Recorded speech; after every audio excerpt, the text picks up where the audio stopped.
This is the last video where I get to show how I use Movavi Video Editor Plus. This is a program installed onto my computer where I make such amazing videos. I always use the old version because I never need to upgrade it, but no worries, it still works great for me. Now to show you how I made the video.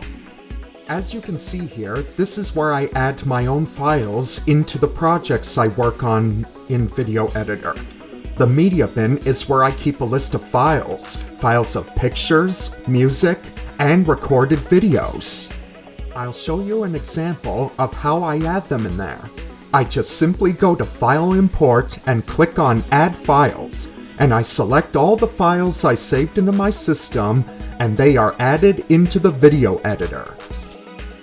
After the files are added, I go to the media bin list, and then I click and drag them into the video editing bar down below.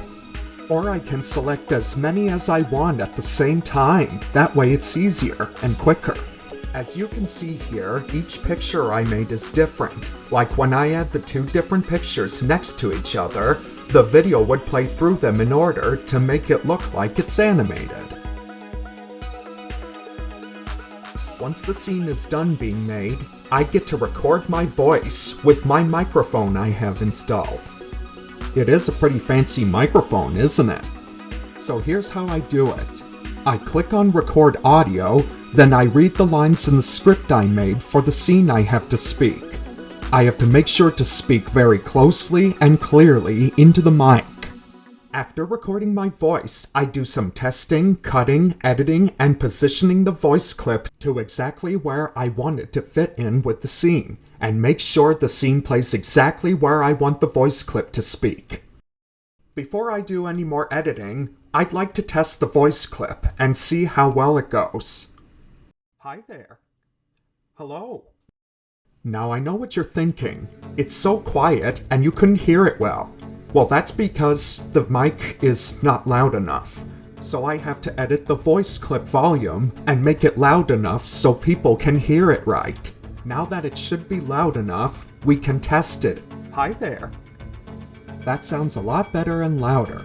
Now the voice clip has separate lines in this recording. I just have to edit the length and timing of the pictures in the video where the voice should be over. Once that's well edited, we can now test the video again. Hello, we're here to see Mortimer. The picture just ended so quickly after that line. It has to pause a little bit before the next saying. So I'll just extend it a bit, and Mortimer? That worked better, and I can record the next lines for the next picture or clip that comes next. Making a video takes time and a little patience. But I know how to edit videos. I knew how to do it back when I was in college, and I do awesome at it. Video transitions are the coolest effects for videos, how they make it look more animated and cool to watch. With all those pictures I added and voiceovers I recorded, it makes a video look like it's almost like a cartoon that comes to life. It may look choppy and not smoothly animated, but someday, I'll learn how to animate drawings and make even better cartoons. But I know how to edit videos with pictures and slides and all. It's real easy to me, because I've done this many times before. I always make sure that the music and sounds over the video are perfectly at the right spot and time they need to be. Excellent. Now, where was I? Grayscale!